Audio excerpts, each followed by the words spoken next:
नमस्कार दोस्तों, मैं विकास शाक्या एक बार फिर से आपका स्वागत करता हूं अपने चैनल पर। और आज हम देखने जा रहे हैं चैप्टर नंबर 15 का वर्स नंबर 15 भागवत गीता में। भागवत गीता के इस चैप्टर का नाम है पुरुषोत्तम योग। और इस चैप्टर में आज हम डिस्कस करेंगे 15वें श्लोक को। तो आइए देखते हैं ये 15वां श्लोक कहता क्या है। भगवान कृष्ण श्लोक में कहते हैं, सर्वस्य चाहम हृदय सन्निविष्टो मत्तः स्मृत ज्ञान महोपहम च वेदैश्च सर्वैरहमेव वेद्यो वेदांत कृद्वेद विदेव चाहम। अब इसका मतलब क्या है? भगवान कृष्ण ये बता रहे हैं, उसी सीक्वेंस में आगे बढ़ रहे हैं जिस सीक्वेंस में ये बता रहे हैं कि जितनी भी चीज़ें इस संसार में हैं, जो तुम बाहर महसूस कर सकते हो और जो तुम अपने शरीर के भीतर महसूस कर सकते हो, वो सारी चीज़ें मैं ही हूँ, मेरे द्वारा ही बनाई हुई हैं। मैं उन्हीं चीज़ों के माध्यम से तुम्हारे अंदर भी उपस्थित हूँ। जैसे पिछले श्लोक में उन्होंने बताया कि जो पेट में भोजन पचाने वाली अग्नि है वो भी मैं ही हूँ। मैं ही भोजन पचाने वाली अग्नि के रूप में तुम्हारे पेट में उपस्थित हूँ, जो भोजन को पचा देती है। अब हम देखते हैं कि भगवान कृष्ण इसमें यह कह रहे हैं कि प्रत्येक जीव के हृदय में मैं स्वयं आसीन हूँ। यानी वो ये बताना चाह रहे हैं कि जो हमारा हृदय धड़कता है, इसको धड़काने का कार्य, कब तक ये धड़केगा, कब ये धड़कना बंद हो जाएगा, इसकी क्या उम्र होगी, ये सब कुछ तय करने वाला मैं हूँ। प्रत्येक जीव के हृदय में मैं आसीन हूँ। ठीक है। उसके अलावा मुझसे ही स्मृति विस्मृति एवं ज्ञान होता है। हम कुछ याद रखते हैं, कुछ भूल जाते हैं, समय आने पर कुछ भूल जाते हैं। ठीक है। और ज़रूरत पड़ती है तो याद नहीं आती चीज़ें। बहुत सी चीज़ें हम याद करते हैं, बचपन में हमने बहुत सी चीज़ें याद की हुई थी, वो सारी चीज़ें हम भूल गए हैं। आगे आज जो हम याद कर रहे हैं वो कल भूल जाएंगे। ठीक है। तो ये सारी चीज़ें, ये जितनी भी चीज़ें हैं कि याद रखना, भूल जाना, ये सब मेरी वजह से ही, यानी परमात्मा की वजह से ही है। ये सारी चीज़ें मैंने ही बनाई हैं, जिसकी वजह से तुम याद रखते हो, भूल जाते हो। कुछ चीज़ों को याद रख पाते हो, कुछ को भूल जाते हो। जैसे जैसे समय निकलता है वैसे वैसे हर चीज़ समय के साथ नष्ट होती जाती है। हमारी स्मृति समय के साथ नष्ट होती है। हर चीज़ को समय के साथ नष्ट होना होता है, जो भी इस संसार में उपस्थित है, जो भी इस संसार में, जो कि भौतिक संसार है, इसमें जो कुछ भी उपस्थित है उसे समय के साथ नष्ट होना है। जैसे हमारी एक उम्र है, उसी तरीके से जो कुछ हमने पढ़ा है इस संसार में, उसकी भी एक उम्र है, वो नष्ट हो जाएगी। मैंने एक बार बताया था कि हमारी जो ये शरीर होता है, इस शरीर में मनोमय कोश होता है, मनोमय कोश के फिर भीतर जा कर के ज्ञानमय कोश होता है, फिर आनंदमय कोश होता है। ऐसा कोई भी ज्ञान दो तरीके से आता है। जो ज्ञानमय कोश है, ये वाला कोश, या तो ये बाहर की ओर देख सकता है ज्ञान के लिए, या फिर ये भीतर की ओर देख सकता है ज्ञान के लिए, यानी आनंदमय कोश, यानी आत्मा की तरफ जाने की कोशिश कर सकता है कि आत्मा की तरफ जो ज्ञान है वो क्या है।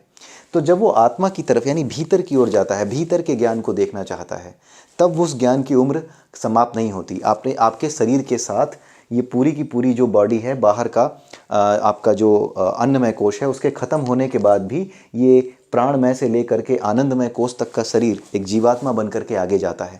तो जब ये जीवात्मा बनकर के आगे जाता है और आपने अगर अपने अंदर के ज्ञान को खोलना शुरू किया है, तो आपके जीवात्मा बनकर के दूसरे शरीर में जाते समय भी ये ज्ञान उतना ही खुला रहेगा जितना आपने अपने इस जीवन में खोल लिया है, वो खुल चुका है। ठीक है। अगर आप वापस उल्टा जाने लगते हैं तभी वो उसकी पत्तियां बंद होती हैं, वापस वो नष्ट होने लगता है। लेकिन अगर आपने भीतर के ज्ञान को खोला है, यानी परमात्मा यानी परा के ज्ञान को, यानी ये यहाँ पे आनंदमय कोश में परमात्मा का अंश आत्मा रहता है। जब आप इसकी तरफ आते हो तो आप इसकी तरफ आते हो, परा की तरफ, और आप भीतर के ज्ञान की ओर जाते हो, तो वो ज्ञान नहीं जाता, उसकी उम्र नहीं खत्म होती। क्यों? क्योंकि वो परमात्मा का ज्ञान है, परा का अंश है।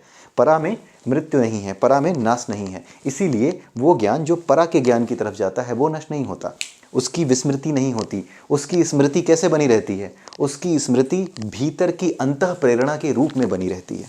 ठीक है। लेकिन जो ज्ञान आपने बाहर का लिया, जो बाहर का ज्ञान आप लेना चाहेंगे, उसके साथ क्या होता है? वो उस ज्ञान की, यानी भौतिक जगत के किसी भी ज्ञान की, चाहे भौतिक विज्ञान है, रसायन विज्ञान है, कुछ भी पढ़ रहे हैं आप, वो ज्ञान एक समय के बाद नष्ट हो जाएगा। जो कुछ भी आपने याद किया है वो भूल जाएंगे आप। आपकी बुद्धिमत्ता ही शेष रहती है। आपका ज्ञान, आपने क्या पढ़ा था, क्या लिखा था, क्या याद किया था, कैसे समझा था उस सूत्र को, जिसका आपने इतना अच्छा डेरिवेशन सीखा था जब आप पढ़ते थे, आज की डेट में आपको वो याद तक नहीं आता। वो विस्मृति क्यों होती है? क्योंकि वो इस अपरा का ज्ञान है। तो इस अपरा में हर चीज़ नष्ट होती है, और इस अपरा के ज्ञान को अगर आप याद रखना चाहोगे तो उस अपरा के ज्ञान की भी एक लिमिट है, उसकी भी एक उम्र है, वो समाप्त हो जाएगी। इसीलिए हम भूल जाते हैं। अपरा में किसी भी चीज़ को अगर आप ज्ञान को हासिल करना चाहो तो वो भूल जाओगे। लेकिन जो परा का ज्ञान है, भीतर की ओर जो हम ज्ञान के लिए देखते हैं, वो नष्ट नहीं होता, वो हमारी जीवात्मा के साथ अपनी यात्रा जारी रखता है। इसलिए अंतः प्रेरणा के रूप में, इनर मोटिवेशन के रूप में एक शरीर से दूसरे शरीर में जाने के बाद भी वो बना रहता है। ठीक है, यही चीज़ है, यही चीज़ इसमें समझाने की कोशिश की गई है कि मुझसे ही स्मृति, विस्मृति और ज्ञान होता है। क्यों? क्योंकि ये सारी चीज़ें, ये जो शरीर के पांचों कोश हैं, ये किसने बनाए हैं? इसी अपरा में बनते हैं, इसी अपरा के तत्वों से बनते हैं। और इस अपरा को किसने बनाया है? भगवान ने, परा में रहने वाले ईश्वर ने बनाया है, परमात्मा ने। इसीलिए ये कहा गया है कि जो कुछ भी इस अपरा में होता है, चाहे कुछ भी काम कर लो, वो सारा का सारा मुझसे प्रेरित है। तो वही वो बता रहे हैं कि मुझसे ही स्मृति, विस्मृति और ज्ञान होता है, और वेदों द्वारा जानने योग्य मैं हूँ। यानी वेदों का उद्देश्य यही जानना है, इसी परमात्मा को जानना है। बाकी जो कुछ भी आपसे समझाया जाता है, कुछ लोग बिना पढ़े लिखे, बिना समझे वेदों के बारे में कहते हैं कि उसमें गंदगी भरी हुई है। कोई मुझे दिखा दे कि कहाँ कोई गंदी बात लिखी हुई है और कहाँ उसने ये समझ ली है कि ये गंदी बात लिखी हुई है, वो मुझे बता दे। अगर आप चाहो तो मेरा नंबर दे देना उसे, ठीक है। लेकिन ये गंदगी वाली बातें जो लोग करते हैं वो महामूर्ख हैं, वो एक एजेंडे के तहत कार्य करते हैं। उनकी बातें मत सुनिए, जिस चीज़ को जानना है उसे स्वयं जानिए। ज्ञान को प्राप्त करने का, चीज़ों को समझने का सीधा सा तरीका ये है कि आप उसे खुद जानिए, खुद महसूस कीजिए और अपने अनुभव में उतारिए उसे। यही ज्ञान होता है। जो आपके अनुभव में नहीं उतर सकता वो ज्ञान नहीं होता। इसलिए दूसरों के द्वारा कही हुई बात को एकदम से मान लेना कि गंदगी लिखी हुई है। बहुत से लोग खुलेआम कहते हैं कि वेदों में गंदी बातें लिखी हुई हैं।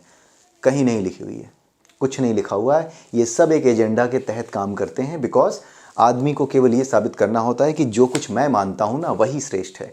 यही श्रेष्ठता का दंभ, यही श्रेष्ठता का अहंकार इस पूरे संसार में कलह की वजह है। लोग आपसे इसलिए नफरत नहीं करते कि आपने उनका कुछ बिगाड़ा है। इस बात को ध्यान दीजिएगा। हर बार नफरत की वजह सिर्फ ये नहीं होती कि आपने किसी का कुछ बिगाड़ा है। अगर आपकी फ़िलॉसफ़ी किसी दूसरे की फ़िलॉसफ़ी से अलग है, तो जो दूसरी फ़िलॉसफ़ी वाला बंदा है, या दूसरी सोच वाला, या दूसरी आइडियोलॉजी वाला जो बंदा है, वो बंदा आपका साथ ऐसे ही छोड़ देगा बिना किसी दुश्मनी के।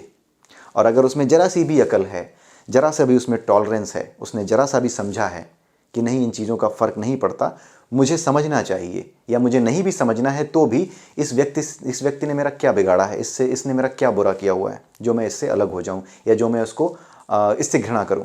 इस तरह के लोग बड़े कम होते हैं, ठीक है। लेकिन ऐसे लोग भी एक अच्छे स्टेप में होते हैं, ऊपर बढ़ने की अच्छी स्टेज में होते हैं। भले ही वो नास्तिक हो चाहे कुछ भी हो, but they are comparatively in better stage. जो अपने उस साथी को, या अपने उस साथ काम करने वाले, या अपने साथ रहने वाले उस आदमी को बर्दाश्त कर सकते हैं जो कि अलग आइडियोलॉजी या अलग फ़िलॉसफ़ी रखता है, फिर भी उस फ़िलॉसफ़ी को किनारे रख करके वो उसके साथ मित्रता का व्यवहार करते हैं। ऐसे लोग बड़े कम होते हैं। लेकिन ऐसे लोग जो भी होते हैं वो सही रास्ते पर होते हैं, भले ही वो कितने भी बड़े नास्तिक क्यों ना हो, ठीक है। इसीलिए ये समझना जरूरी है कि वेदों ने क्या बताया है। वेदों में जो कुछ बताया गया है सिर्फ और सिर्फ इसी परा को, इसी परमात्मा को और अपरा के साथ उसके संबंध को समझने के लिए बताया गया है। और समझना क्यों है? समझना इसलिए है ताकि आप अपने वास्तविक रूप को जान सकें और बिना किसी से घृणा किए। भाई, जब तक आप घृणा करेंगे तब तक आप सही काम कैसे कर सकते हैं? समाज के भले का काम वो आदमी कर ही नहीं सकता जो धर्म के नाम पर, जाति के नाम पर, ऊंच नीच के नाम पर एक दूसरे को एक दूसरे से अलग समझता हो। और भगवान कृष्ण ने भागवत गीता में साफ कह रखा है कि जो सबके भीतर मुझे देखता है और मेरे भीतर सबको देखता है, वही सचमुच में देखता है, वही ज्ञान की दृष्टि रखता है। अब इससे अच्छी बात और क्या होगी, ठीक है। लेकिन लोग जिनको नैरेटिव बनाना है वो तो ज़मीन पे लौट जाते हैं। अरे नहीं नहीं, ये मत बताओ, हमें जो पता है ना वही बताओ। हमारा नैरेटिव सेट करो कि इसमें तो गंदगी भरी हुई है, इसमें तो वो अरे जब नहीं है, जब ये लिखा हुआ है तो मैं कहाँ से तुम्हारी बात मान लूँ? सीधी सी बात है, ठीक है। तो उनको धीरे धीरे चीज़ें समझ में आएंगी। ऐसा नहीं है कि उन्हें नहीं समझ में आएंगी, उन्हें भी समझ में आएंगी, ठीक है। ज्ञान ही अज्ञान को नष्ट करता है। एक दिया जलाना जरूरी होता है, तो वही दिया हम जलाने का प्रयास कर रहे हैं इन वीडियोस के माध्यम से। तो जब इस दिए की रोशनी फैलेगी तो अंधेरे को पहले तो तकलीफ होगी, लेकिन बाद में हार जाएगा, ठीक है। यही चीज़ है। तो आइए देखते हैं आगे क्या कहते हैं। आगे भगवान कृष्ण कहते हैं कि वेदांत का संकलन करता मैं हूँ। वेदांत का संकलन करता का क्या मतलब है? वेदांत क्या है? वेदों से अलग है वेदांत। एक होता है वेदांग, एक होता है वेदांत। वेदांग जो है वो वेदों का व्याकरण है। 6 वेदांग हैं, ठीक है, निरुक्त है, व्याकरण है, छंद है, इस तरह से 3 और हैं, तो वो 6 कुल वेदांग हैं। लेकिन वेदांत क्या है? जो आप उपनिषद कहते हो ना जिन्हें, वो वेदांत हैं।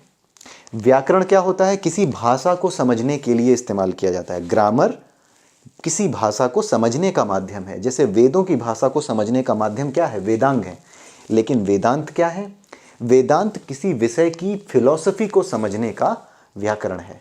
और ये केवल और केवल सनातन धर्म में है कि आपको किसी लिटरेचर की, किसी ग्रंथ की या किसी साहित्य की फ़िलॉसफी अगर समझनी है, वेदों की फ़िलॉसफी अगर समझनी है कि किस आधार पर वो लिखे गए हैं, उनका अर्थ कैसे निकालना है, क्या मतलब है उनका, तो उसके लिए आपको वेदांत भी पढ़ने होंगे। वेदांत क्या है?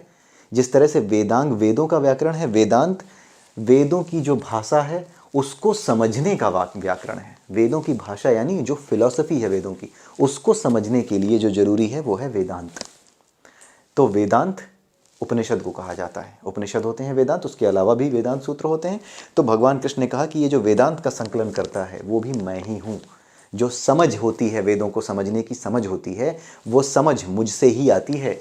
ये जो प्रेरणा है कि आप वेदों को समझो, समझ सको, भागवत गीता में जो श्लोक लिखे हैं उनके अर्थ को समझ सको, वेदों में जो कहानियाँ लिखी हैं, पुराणों में जो कहानियाँ लिखी हैं उनको समझ सको, वो प्रेरणा कौन है? वो प्रेरणा भी मैं ही हूँ, यानी वेदांत का संकलन करता मैं हूँ, यानी ईश्वर है। और समस्त वेदों को जानने वाला, यानी मैं तो समस्त वेदों को जानता ही जानता हूँ, क्योंकि मैंने ही तो ये सारी चीज़ें बनाई हैं और अपने बारे में ही, मेरे बारे में ही वेदों में लिखा है। तो भाई मैं तो जानता ही होऊंगा वेदों को। तो यही चीज़ भगवान कृष्ण ने कही है यहाँ पे।